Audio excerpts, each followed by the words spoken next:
की। चलें अब स्टार्ट करते हैं, आहिस्ता आहिस्ता सब आ जाएंगे। फिर लेट करेंगे तो हमारी लेट हो जाएगी, फिर सही नहीं होगा। तो अभी के लिए मैं समझता हूँ कि स्टार्ट करना चाहिए। चलें जी, अब सबसे पहले दो चार चीज़ें हैं। पहले तो साइकिल्स को समझने की कोशिश करेंगे कि जो मिस्टर साइकिल में दो मेजर जो चेंजेस होती हैं उनको समझेंगे, जो ओवर द टाइम पीरियड होती रहती हैं, उनको समझना बहुत ज़रूरी होता है। तो देखिए, सबसे पहले क्या होता है कि यहाँ से जो मिस्टर साइकिल है वो स्टार्ट होता है। ये पहला दिन होता है, फिर दूसरा, फिर तीसरा, फिर चौथा, फिर पांचवा दिन, इस तरह से करके ये इसके मेन फेज के अंदर आ जाता है। ये जो मेंस्ट्रुअल साइकिल होता है, इसका जो मेन फेज है वो है 14th डे। पहले जो पहले दिन से लेके जो 14th डे तक वो पहला फेज है, और 14th डे के यहाँ से लेकर जो है ये जो सारे हैं, इसका ये और फेज है। फेजेस के बारे में भी ज़रूरी है कि हम बात करेंगे, लेकिन पहले मैं ये आपको बता दूं कि अब यहाँ पे हम स्लाइड को चेंज करने जा रहे हैं, ठीक है। सबसे पहली बात, नंबर 1, इसके अंदर जो मेन चीज़ें होती हैं वो नंबर 1 के ऊपर आ जाता है, ओवरीज। किस चीज़ के अंदर? मेंस्ट्रुअल साइकिल के अंदर दो चीज़ें होती हैं, कॉमन होती हैं। नंबर 1 हो जाता है ओवरीज।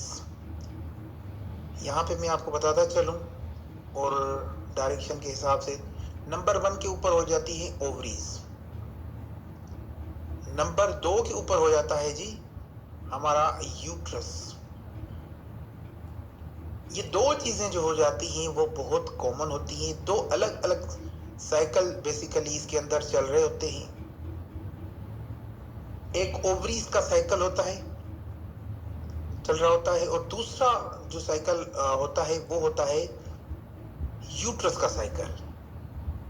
ये दोनों जब आपस में जब कंबाइन हो जाते हैं, ये दोनों यूट्रस और ओवरीज ये जब आपस में कंबाइन हो जाते हैं, ठीक है, तब बनता है, वो बनाते हैं, दोनों कंबाइन होकर मेंस्ट्रुअल साइकिल बनाते हैं। अब मेंस्ट्रुअल साइकिल को अच्छे से समझने के लिए थोड़ा आगे चलेंगे। हम नेक्स्ट स्लाइड के ऊपर आ चुके हैं। मेंस्ट्रुअल साइकिल के बारे में बहुत ज़रूरी है कि समझा जाए, बहुत ज़रूरी है कि बेहतर तरीके से जो है समझा जाए। आप सब आ चुके हैं। अब देखिए, साइकिल का मतलब है कि जिस पॉइंट से, समझिएगा बात को थोड़ा तवज्जो से। अब ये पॉइंट नंबर 1 है यहाँ का, ठीक है। ये यहाँ पे जो है पॉइंट नंबर 1 है, ठीक है। इस पॉइंट से ये साइकिल स्टार्ट हुआ, चलते चलते चलते चलते यहाँ पर आया।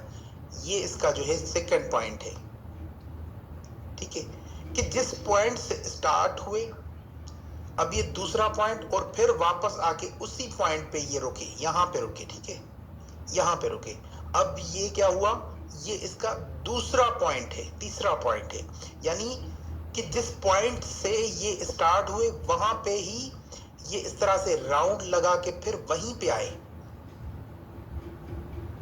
उसी पॉइंट पे वापस आए। यूजुअली तौर पर एक साइकिल फीमेल्स का एक साइकिल के अंदर 28 दिन का होता है। एक साइकिल कितने दिन का होता है?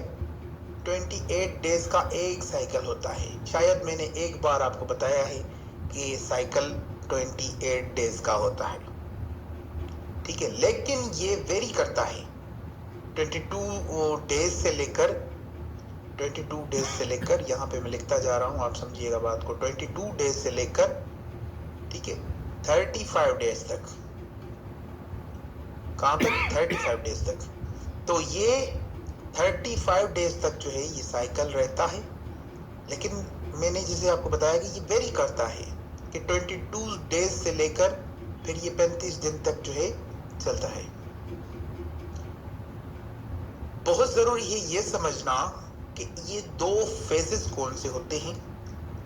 बहुत इंपॉर्टेंट है ये समझना कि ये जो दो फेजेस होते हैं ये बेसिकली कौन से होते हैं। नंबर 1, जो पहला फेज होता है वो होता है फॉलिक्यूलर फेज, और जो दूसरा फेज होता है वो होता है जनाब लेटियन फेज।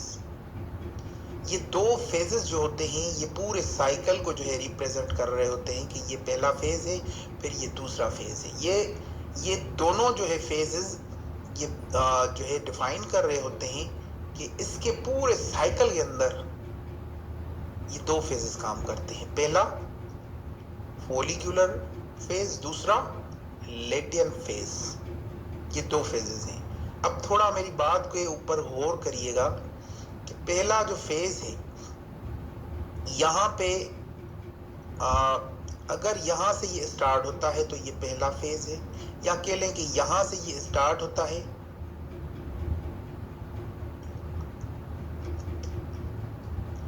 यहाँ से ये स्टार्ट होता है तो ये पहला फेज है, ठीक है। फिर ये राउंड लगा के इस तरफ यहाँ से आता है, राउंड लगा के यहाँ से स्टार्ट होके फिर ये राउंड लगाता है। असल में मैंने यहाँ पे 14th डेज जो है वो यहाँ पे लगाने थे और 28 डेज जो थे वो यहाँ पे लगाने थे, तो कर लेते हैं अभी से, कोई इशू नहीं है,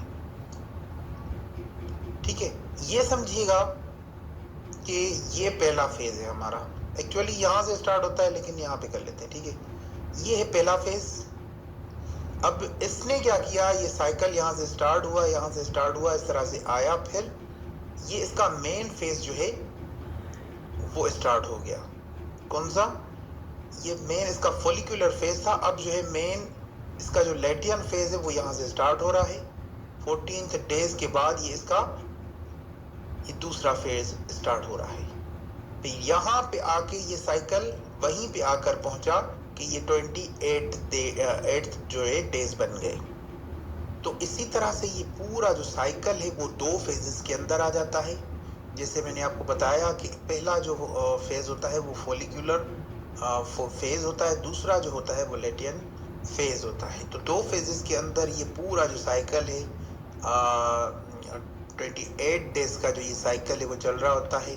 पहला फेज, अब मैंने आपको ये नहीं बताया कि जो पहला फेज होता है बेसिकली वो फॉलिक्यूलर फेज होता है जो कि चलता है 14th डेज तक।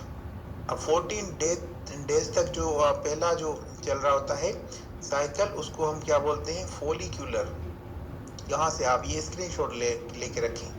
दूसरा जो फेज होता है हमारा, ठीक है, जो दूसरा फेज होता है जो कि होता है आखिरी 14 डे।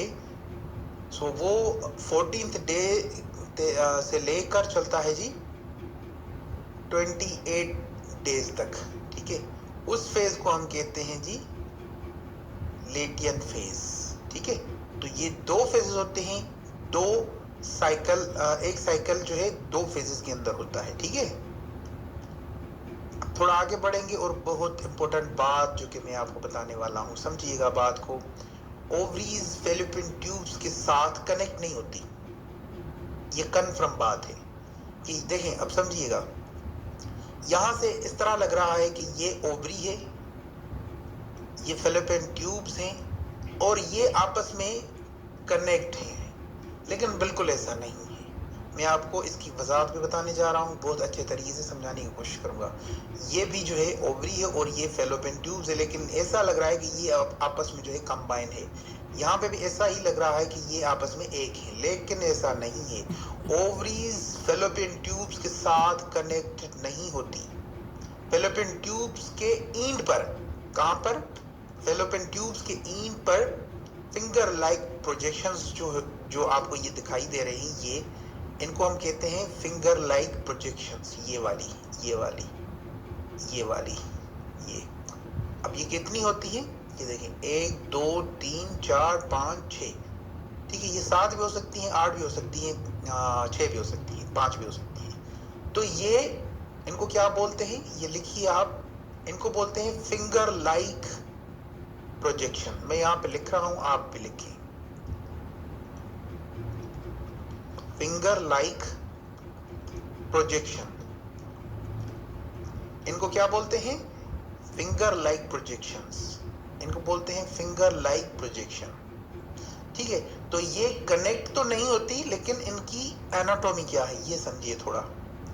ओवरीज फेलोपियन ट्यूब्स के साथ कनेक्ट नहीं होती। फेलोपियन ट्यूब्स के एंड पर फिंगर लाइक प्रोजेक्शंस होते हैं जो एग को बाहर के बजाय, यानी यहां से अगर एग यहाँ पे प्रोड्यूस होता है यहाँ पे, तो वो यहां से आके ये बाहर नहीं जाएगा, लेकिन ये जो फिंगर लाइक प्रोजेक्शंस हैं ये बनी हुई है जो, ठीक है, ये जो फिंगर लाइक प्रोजेक्शंस बनी हुई है ना, ये एग को अपनी जानिब सक करती हैं। ट्यूब्स के अंदर धकेलने के लिए यहां से एग को, जो एग बनता है, जो फोलाइकल मैच्योर होते हैं उसके बाद एग बनता है, वो यहां से सक करने की कोशिश करती हैं। ये जो ओवरीज के अंदर ये जो फेलोपियन ट्यूब्स इनके साथ आपको दिखाई दे रहे हैं, ये this is basically fallopian tubes. तो ये क्या करते हैं, ये जो फिंगर लाइक प्रोजेक्शंस होते हैं ये सक करने की कोशिश करते हैं, ठीक है।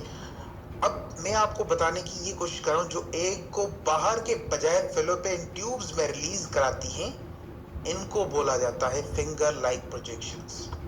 ये यहां से, अगर यहाँ पे एग मौजूद होगा तो वो एग को सक करके यहां से अंदर लेके यहाँ पे जाके फिर यहाँ पे आके मैच्योर करेंगी, ठीक है, या यहाँ पे आके मैच्योर करेंगी। यहाँ पे क्या होगा, प्रेगनेंसी बनेगी, यहाँ पे क्या होगा, प्रेगनेंसी। अब ये कंफर्म नहीं कि ये जो एग रिलीज होने जा रहा है ये इस ओवरी से होगा या इस ओवरी से। कहीं पे भी अगर कोई एक भी फोलाइकल मैच्योर हो जाता है, ठीक है, तो वो जब फर्टिलिटी होती है तो उसके बाद ये यहाँ से ये जो एग होगा जो यहाँ पे बना होगा वो यहाँ से सफर तय करेगा अपना, और ये जो फेलोपियन ट्यूब्स है इसको सक करके यहाँ पे भेजेंगे। कहाँ पे भेजेंगे, या तो यहाँ पे या तो यहाँ पे। ये दो तरीके, ये टोटली जो है इसका मुकम्मल स्ट्रक्चर होता है कि प्रेगनेंसी बनती कैसे है बेसिकली। और ये जो ओवरीज के अंदर, ये ओवरीज के साथ कनेक्ट नहीं होती, ये मैं आपको फिर भी बता देता हूँ, लेकिन जो एग जाया होना होता है, जो एग बाहर की जानिब गिरने की कोशिश करता है, वो यहाँ पे अंदर जाता है फेलोपियन ट्यूब्स के अंदर। तो ये जो फिंगर लाइक प्रोजेक्शन, ये देखें ना, फिंगर की तरह बनी हुई है, ये देखें इस तरह से लग रहा है कि ओवरीज को पकड़े हुए हैं। तो ये जो फिंगर लाइक अपीयरेंस, जो प्रोजेक्शंस हैं, ये इसको अंदर खींचने की कोशिश करते हैं।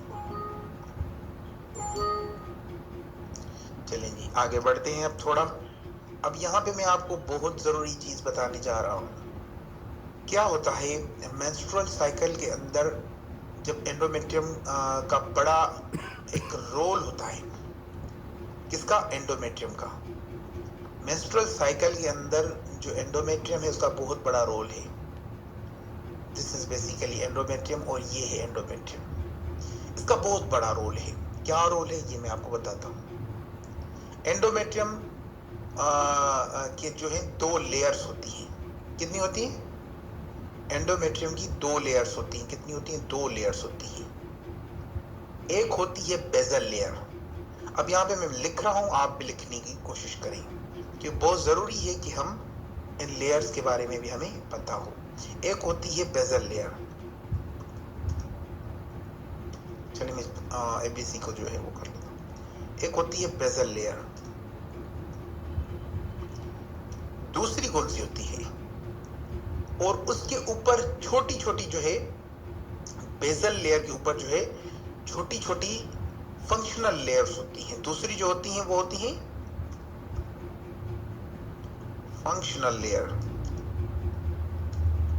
ठीक है। तो दूसरी जो होती हैं वो होती हैं फंक्शनल लेयर। बेसिकली इसी ने ग्रो करना है और इसी ने ही शेड करना होता है पूरे साइकिल के अंदर, और इसी से पूरा साइकिल चलता रहता है शेड और ग्रो करने का, ठीक है। इसी एंडोमेट्रियम के अंदर जो बेजल लेयर होती है वो बेसिकली, इसी एंडोमेट्रियम के अंदर